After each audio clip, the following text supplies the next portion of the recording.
नमस्कार दोस्तों, आप देख रहे हैं प्रभात जॉब इन्फो। आज हम लोग बात करने वाले हैं क्रिया के बारे में। क्रिया किसे कहते हैं, क्रिया के कितने भेद होते हैं, ये सब चीज़ें बहुत ही डिटेल में मैं आपको बताने वाला हूँ। और मैं आपको विश्वास दिलाता हूँ कि यह वीडियो देखने के बाद आपको क्रिया के बारे में दूसरा वीडियो देखने की ज़रूरत नहीं पड़ेगी। और इस वीडियो के लास्ट में मैं आपको 10 VVI इम्पोर्टेंट MCQ बताने वाला हूँ, ताकि आपको पता चले कि किस तरह से क्रिया से सवाल पूछा जाता है। ठीक है, किसी भी एग्ज़ाम में चाहे JPSC हो, JSSC हो, SSC हो, ठीक है, किसी भी एग्ज़ाम में अगर क्रिया से सवाल आता है तो वो सवाल आपके लिए बहुत ज़्यादा इम्पोर्टेंट है। तो चलिए अब हम शुरू करते हैं। देखिए, सबसे पहले तो जानेंगे हम लोग कि क्रिया किसे कहा जाता है। तो देखिए, मैं आपको एकदम एक लाइन में बताता हूँ कि जिस शब्द से किसी भी कार्य का करना या होना सुनिश्चित होता है उसे क्रिया कहते हैं। ठीक है, यानी जिस वाक्य का मतलब होता है कि काम हो रहा है या काम करना, उसे क्रिया कहेंगे। जैसे खाना, यानी कि खाने का काम होता है तो खाना कहते हैं। पढ़ना, यानी पढ़ते हैं, पढ़ने का काम करते हैं तो पढ़ना उसको कहते हैं। ठीक है, तो ये सब क्रिया में आता है। एग्जाम्पल के लिए समझिए, देखिए, जैसे राम सो रहा है या राम पढ़ रहा है। ठीक है, ऐसे ले लीजिए, राम पढ़ रहा है। ठीक है, अब इसमें क्रिया है पढ़ना। ठीक है, पढ़ना क्रिया होगा, यानी कि राम क्या कर रहा है तो पढ़ रहा है, तो ये पढ़ना क्रिया होगा। ठीक है, तो जो भी काम हो रहा है, यानी कि कर्ता इसमें राम है। ठीक है, तो कर्ता जो भी काम कर रहा है वो काम क्रिया होगा। ठीक है, जैसे आप लोग रामायण महाभारत देखे होंगे तो उसमें भी कहा जाता है कि आपने यह क्रिया किया, या आप संस्कृत में पढ़े होंगे क्रिया। ठीक है, तो मतलब क्रिया का मतलब होता है काम। ठीक है, क्रिया का मतलब होता है काम, यानी जो भी काम हो रहा है वो क्रिया है। जैसे खाना, सोना, उठना, बैठना, रोना, नहाना, धोना, ठीक है, सब के सब क्रिया है। ठीक है, एक बात और याद रखिएगा कि जिस शब्द के अंत में ना लग जाता है वो भी क्रिया होता है।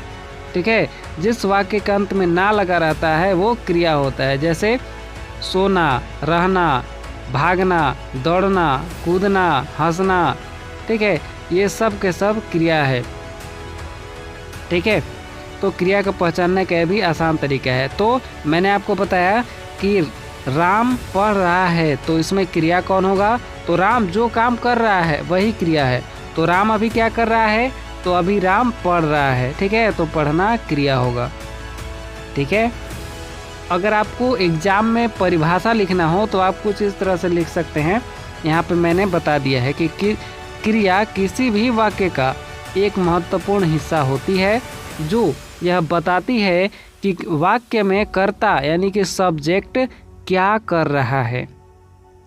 मैंने अभी आपको जस्ट बताया है कि राम पढ़ रहा है, मतलब राम जो काम कर रहा है वही क्रिया है।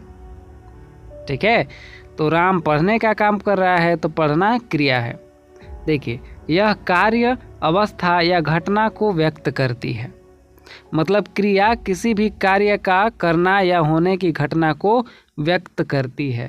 ठीक है, मतलब कोई भी काम हो रहा है वो क्रिया हो रहा है। ठीक है, चलिए अब मैं आपको बताता हूँ क्रिया के मुख्य भेद क्या क्या होते हैं। बहुत सारे प्रकार के क्रिया होते हैं, मैं आपको एक एक करके सब बताने वाला हूँ। देखिए, सबसे पहले सकर्मक क्रिया। ठीक है, सकर्मक क्रिया, अकर्मक क्रिया और एक होता है मिश्रित क्रिया। ठीक है, सकर्मक, अकर्मक और एक होता है मिश्रित क्रिया। तो देखिए, सबसे पहले मैं आपको बताता हूँ सकर्मक क्रिया। देखिए, सकर्मक क्रिया का मतलब होता है कि यह वह क्रिया है जिसमें कर्ता द्वारा किया गया कार्य किसी कर्म पर आधारित होता है। ठीक है, जैसे आप लोग सकर्मक वाक्य जानते हैं कि जिस वाक्य में कर्म होता है उसको सकर्मक कहते हैं। तो यहाँ भी समझिए सेम है। यहाँ पर बोला जा रहा है कि जिसमें कर्ता द्वारा कार्य किसी कर्म पर आधारित होता है, मतलब यहाँ देखिए एग्जाम्पल, राम ने किताब पढ़ी। पढ़ना तो यहाँ पर क्रिया है, ठीक है, यहाँ पढ़ना तो क्रिया हो गया। अब क्या पढ़ रहा है? राम ने पढ़ी, ठीक है, राम ने किताब पढ़ी। तो राम ने क्या पढ़ी? तो राम ने किताब पढ़ी, ठीक है। तो ये हो गया कर्म, ठीक है, यानी जो काम हो रहा है वो कर्म है, ठीक है, और जो काम कर रहा है वो करता है। आप समझे? यानी कर्ता राम हुआ, पढ़ना क्रिया हुआ और किताब कर्म हो गया, ठीक है।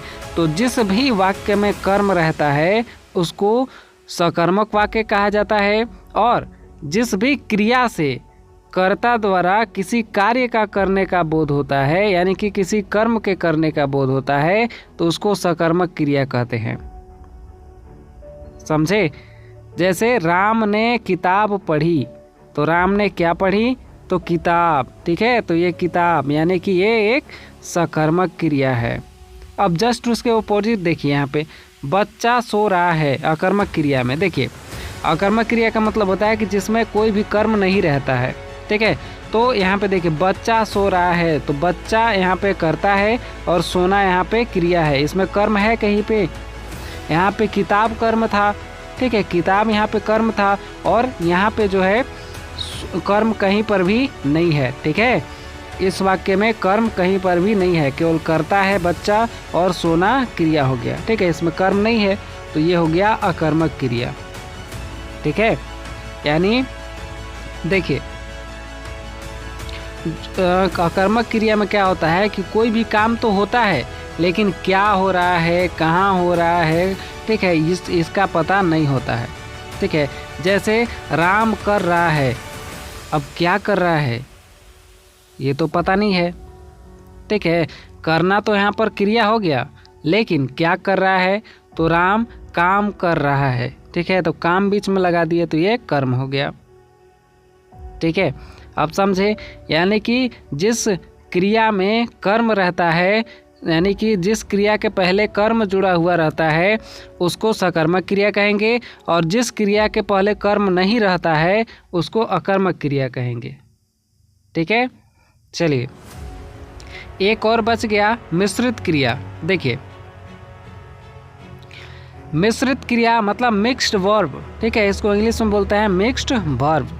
देखिए यह क्रिया वह होती है जो कभी कभी सकर्मक और कभी कभी अकर्मक में भी प्रयुक्त हो जाती है। जैसे वह गा रहा है, ठीक है, वह गा रहा है, तो इसमें क्या है? वह गा रहा है मतलब ये एक अकर्मक क्रिया है, ठीक है। वह गा रहा है यानी गाना गा रहा है, ठीक है, गा रहा है, लेकिन क्या गा रहा है पता है? गाना गा रहा है कि कविता गा रहा है, ठीक है, तो पता नहीं है। गाना तो यहाँ पे एक क्रिया हो गया, और ये वह करता हो गया, इसमें कर्म तो है ही नहीं, ठीक है, इसमें कर्म है ही नहीं, तो ये एक अकर्मक क्रिया हो गया। अब यहाँ पे देखिए दूसरा वाक्य, उसने गाना गाया। उसने गाया, यहाँ पे ये वाला गाया हो गया क्रिया, ठीक है, ये वाला गाना हो गया क्रिया और ये वाला गाना हो गया कर्म, ठीक है। तो जिस भी क्रिया के पहले कर्म रहता है वो हो गया सकर्मक क्रिया, ठीक है। तो कभी कभी एक ही वाक्य को दोनों में बदल दिया जाता है तो उसको मिश्रित वाक्य कहा जाता है, ठीक है, मिक्स्ड वर्ब। समझे? यानी कि न ही वो सकर्मक होता है, यानी न ही वो पूरी तरह से सकर्मक होता है और न ही पूरी तरह से अकर्मक होता है, ठीक है। कभी कभी अकर्मक कभी सकर्मक दोनों हो जाता है, ठीक है। चलिए आप समझ गए, चलिए आगे बढ़ते हैं। अब देखिए धातु के अनुसार क्रिया, अब ध्यान दीजिए धातु के अनुसार। देखिए धातु वह मूल शब्द है जो जिससे क्रिया का निर्माण होता है, यानी कि हम लोग लिखते हैं ना कि राम खाता है, ठीक है, राम पढ़ता है, ठीक है, राम पढ़ता है, तो ये सब के सब ये जो खाता जो शब्द है, ठीक है, ये खाता जो शब्द है ये किस धातु से बना है?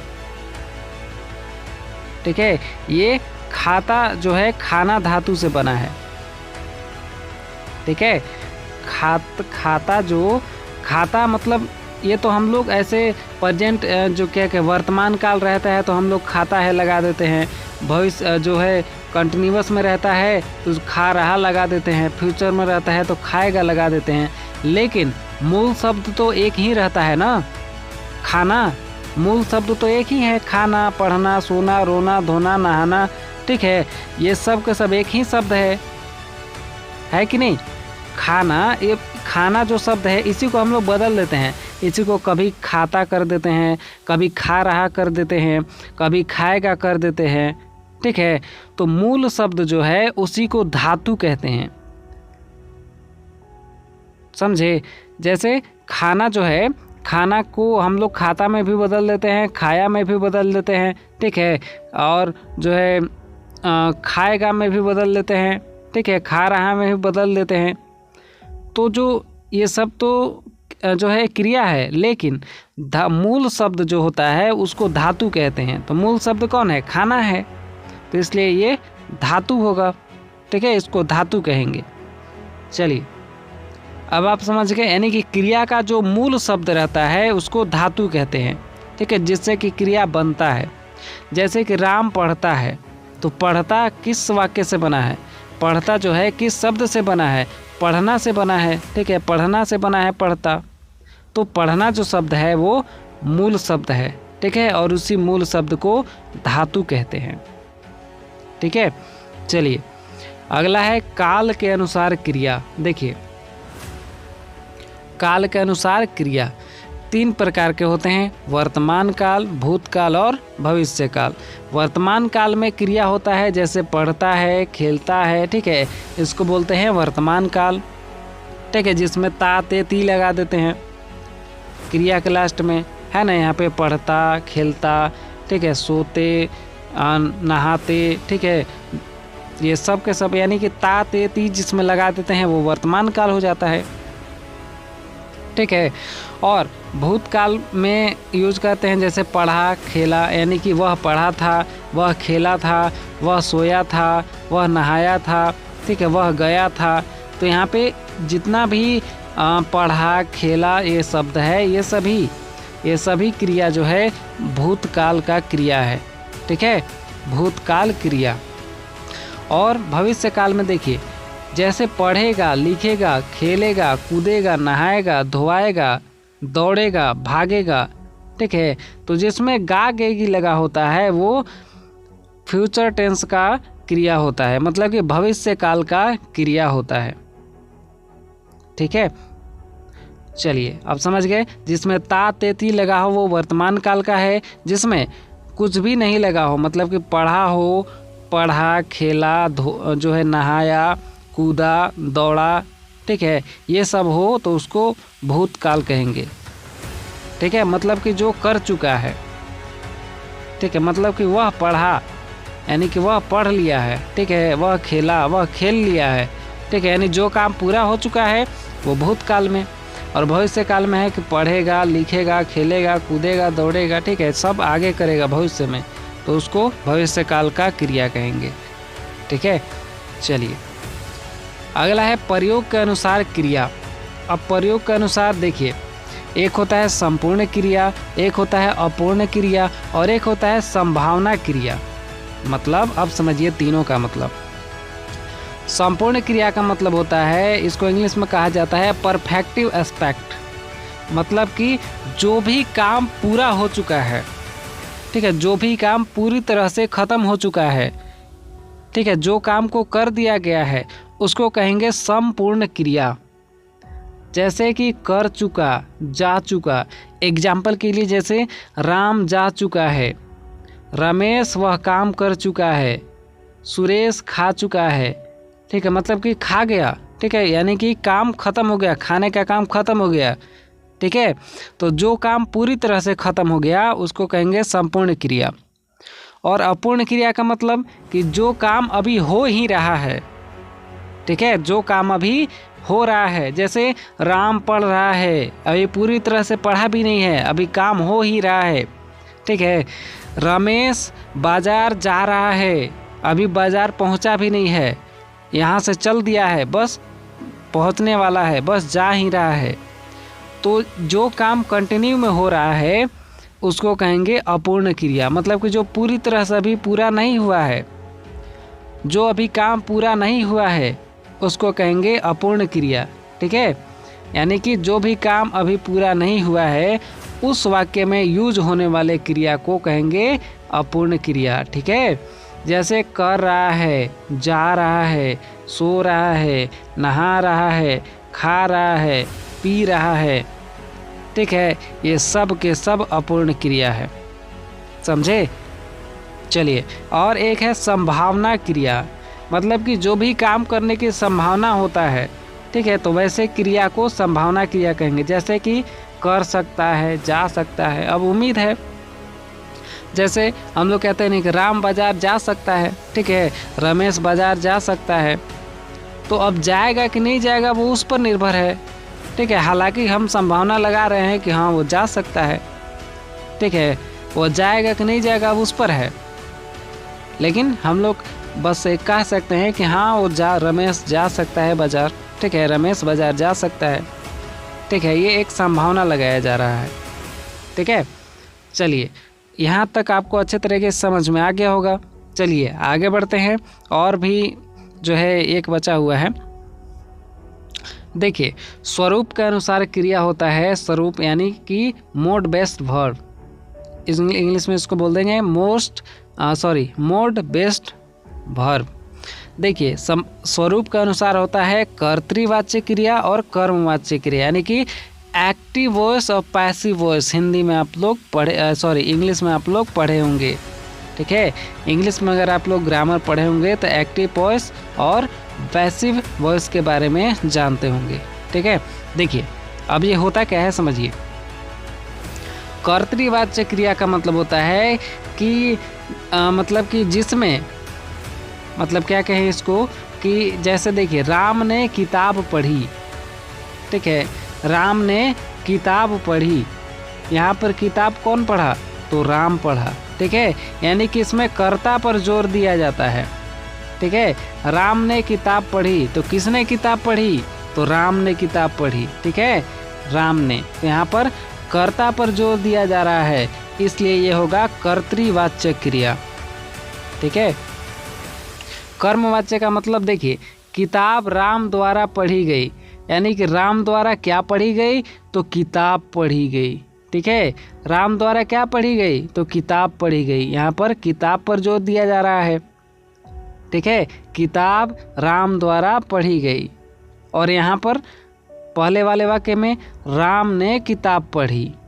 ठीक है, यहाँ पर राम पर जोर दिया जा रहा है, और यहाँ पर किताब के बारे में बताया जा रहा है कि किताब राम द्वारा पढ़ी गई। जैसे महाभारत राम द्वारा पढ़ी गई, रामायण राम द्वारा पढ़ी गई, तो क्या पढ़ी गई, तो रामायण पढ़ी गई। ठीक है, किताब पढ़ी गई। तो यहाँ पर बीच में इसमें द्वारा भी लगा हुआ रहता है, तो आप लोग ध्यान दीजिएगा, तो आसानी से जो है पहचान लीजिएगा कि कर्मवाच्य में बीच में द्वारा लगा हुआ रहता है। जैसे सुरेश द्वारा बाजार जाया गया। ठीक है, तो द्वारा लगा हुआ रहता है बीच में, ये पैसिव वॉइस में। ठीक है, और एक्टिव वॉइस में द्वारा नहीं लगता है। ठीक है, चलिए यहाँ तक उम्मीद है समझ गए। एक और बचा हुआ है प्रेरणार्थक क्रिया। देखिए, यह क्रिया किसी अन्य व्यक्ति से कार्य करवाने को व्यक्त करती है। उदाहरण के लिए, शिक्षक ने छात्रों को पाठ पढ़वाया, मतलब कि एक प्रेरणा टाइप के वाक्य बनता है इससे, कि शिक्षक ने छात्रों से पाठ पढ़वाया। रमेश ने सुरेश से जो है बाजार जाने के मतलब बाजार से जो है सब्जी मंगाया। ठीक है, तो मतलब एक प्रेरणा टाइप के दिया जाता है, समझे, एक प्रेरणा टाइप के, जैसे पढ़वाया, लिखवाया, कूदवाया, दौड़ाया। ठीक है, तो ये सब एक प्रेरणा टाइप का क्रिया होता है। ये अधिकतर पूछा नहीं जाता है। ठीक है, अधिकतर ये आपको पूछा नहीं जाएगा, कभी कभी पूछ देता है। तो ये होता है प्रेरणार्थक क्रिया, मतलब कि पढ़वाया, जो है सुनवाया, दौड़ाया, भगाया। ठीक है, ये सब के सब प्रेरणार्थक क्रिया है। चलिए, अब MCQ बताने का टाइम हो गया है, और मैं आपको बता रहा हूँ यहाँ पे 10 MCQ बताने वाला हूँ आपको, बहुत इम्पोर्टेंट भी है। देखिए यहाँ पे मैं इसको थोड़ा दूसरा कलर कर लेता हूँ। देखिए यहाँ पे बोला जा रहा है कि निम्नलिखित में से कौन सा वाक्य क्रिया का सही उदाहरण है। तो ऑप्शन में देखिए क्या कह रहा है, वह खाना खा रहा है, राम एक अच्छा लड़का है, यह एक सुंदर फूल है, यह किताब मेरी है। अब इसमें आपको क्रिया कहाँ पर नज़र आ रहा है, ठीक है, क्रिया आपको कहाँ पर, देखिए वह खाना खा रहा है, यहाँ पे ये वाला खा, ये क्या है, खाना है, ठीक है, मतलब ये खाना खाने वाला खाना है, ठीक है। तो वह खाना खा रहा है, मतलब कि यहाँ पर खा ये क्रिया होगा, ठीक है। बाकी में आपको क्रिया दिख रहा है कहीं पे, जैसे यहाँ पे देखिए राम एक अच्छा लड़का है, तो लड़का यहाँ पर क्रिया नहीं है, ये एक नाउन है यानी संज्ञा है, ठीक है। यह एक सुंदर फूल है, ये भी एक संज्ञा है। यह किताब मेरी है, ठीक है, ये सर्वनाम है, ठीक है, यहाँ पे मेरी सर्वनाम हो जाएगा। तो इस तरह से क्रिया केवल एक ही वाक्य में है, वह खाना खा रहा है यहाँ पे, ठीक है, वह खाना खा रहा है। यहाँ पे जो है वर्तमान क्या कहें उसको इंग्लिश में, प्रेजेंट कंटिन्यूअस का ये अपूर्ण, इसको अपूर्ण क्रिया कहेंगे, ठीक है। ये खा रहा जो शब्द है इसको अपूर्ण क्रिया कहेंगे, ठीक है, यानी कि कंटिन्यूअस में है, अभी खा ही रहा है, पूरी तरह से खाया भी नहीं है, ठीक है। तो सही जवाब इसका पहला ऑप्शन हो जाएगा, इसमें ही क्रिया है, बाकी किसी भी वाक्य में क्रिया नहीं है, ठीक है। चलिए नेक्स्ट, खेलना किस प्रकार की क्रिया है। देखिए खेलना किस प्रकार की क्रिया है, तो इसका सही जवाब हो जाएगा यहाँ पे अकर्मक क्रिया, ठीक है। खेलना के पहले आपको कोई भी कर्म दिख रहा है, जैसे क्रिकेट लगा होता है, अगर क्रिकेट, फुटबॉल या चेस या जो भी वॉलीबॉल, तो अगर खेलना के पहले लगा हुआ रहता है ये सब, तो वो होता सकर्मक क्रिया, ठीक है, वो होता सकर्मक क्रिया। और खेलने के पहले कुछ भी नहीं लगा हुआ है, कोई भी कर्म नहीं लगा है, तो उसको कहेंगे अकर्मक क्रिया, ठीक है। तो सही उत्तर होगा अकर्मक क्रिया, ठीक है। जैसे खेलना के पहले अगर क्रिकेट, फुटबॉल, वॉलीबॉल, हॉकी, ठीक है, ये सब लगा होता तो सकर्मक क्रिया होता। चलिए अगला है, वह गा रहा है, इस वाक्य में कौन सी क्रिया है। वह गा रहा है वाक्य में कौन सी क्रिया होगा। देखिए वह गा रहा है, इसमें क्रिया कौन है, तो ध्यान दीजिए यहाँ पे क्रिया हो जाएगा, देखिए वह तो कर्ता हो गया, गाना कर्म हो गया, और गा रहा है ये हो गया क्रिया, ठीक है। क्या कर रहा है, तो गा रहा है, तो यहाँ पे गा रहा है ये क्रिया होगा, ठीक है। अब कुछ लोग समझिएगा कि यहाँ पर तो गा है तो मतलब गाना हो गया, ठीक है, गाना क्रिया होगा, ऐसा नहीं है, गाना तो यहाँ भी है ना, हो सकता है कि ये वाला गाना यहाँ पे लिख दिया हो, ठीक है, हो सकता है सवाल को कंफ्यूज करने के लिए कि ये वाला गाना, कर्म वाला गाना यहाँ पे लिख दिया हो, ठीक है। तो इसलिए आपको कंफ्यूज नहीं होना है। आपको अगर पता नहीं चल रहा है तो डायरेक्टली आपको क्या करना है कि लास्ट वाला वाक्य पर क्लिक कर देना है, मतलब लास्ट वाला वाक्य को सही बता देना है, ठीक है। ये देखिए लास्ट वाला यहाँ पे गा रहा है, तो ये वाला आप सही होगा, ठीक है। चलिए नेक्स्ट, सूरज उग रहा है, सूरज उग रहा है, इस वाक्य में क्रिया का प्रकार क्या है। तो सूरज उग रहा है में क्रिया कौन सा क्रिया होगा, तो ये अकर्मक क्रिया होगा, ठीक है, ये अकर्मक क्रिया होगा, क्योंकि इसमें कर्म तो नहीं है, ठीक है। उगना, यहाँ पे उगना एक क्रिया होता है, ठीक है, उगना, डूबना, ठीक है, ये सब क्रिया होता है। तो यहाँ पर तो क्रिया है, ये क्रिया है, क्रिया के पहले आपको कर्म दिख रहा है, नहीं, कर्म कहीं पे नहीं है, बस यहाँ पे सूरज जो है ये कर्ता है, कर्ता के बाद कर्म है, नहीं है। तो जब कर्म नहीं होता है तो वो अकर्मक क्रिया होता है, ठीक है, जिस भी क्रिया के पहले कर्म नहीं लगा हुआ रहता है उस क्रिया को अकर्मक क्रिया कहते हैं। ठीक है, तो ये एक अकर्मक क्रिया है। चलिए नेक्स्ट, खाना किस प्रकार की क्रिया है। अब देखिए, खाना एक सकर्मक क्रिया हो जाएगा। ठीक है, मैं बताता हूँ कैसे। देखिए, खाना जो है लिखते हैं खाना, यहाँ पे ये जो शब्द है ये एक कर्म है। ठीक है, यहाँ पर कर्म बताया गया है। और हम लोग लिखते हैं जैसे कि वह खाना खाया, तो खाना के साथ में हम लोग खाया लगाते हैं। ठीक है, या खाता लगाते हैं, वह खाना खाता है, वह खाना खाएगा। ठीक है, ये सब लगाते हैं।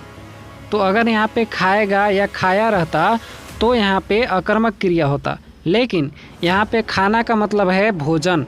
ठीक है, यहाँ पे इस खाना का मतलब है भोजन, तो भोजन क्या है, एक कर्म है। ठीक है, तो यहाँ पर सकर्मक क्रिया हो जाएगा। ठीक है, चलिए नेक्स्ट, राम ने घर बनाया, इस वाक्य में बनाया क्रिया का कौन सा रूप है।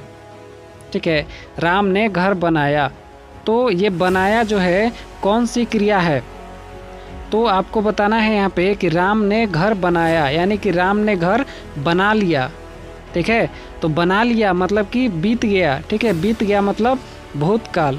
ठीक है, मैंने आपको बताया था भूतकाल वाले क्रिया में कि खाया, बनाया, नहाया, धोआया, ठीक है, किया, तो जो भी मतलब बीत गया है वो भूतकाल में आएगा। ठीक है, और जो बनाता है, खाता है, नहाता है, धोआता है, ठीक है, जाता है, गाता है, रोता है, सोता है, तो इसमें तात तेती लगा रहता है, वो वर्तमान काल रहता है।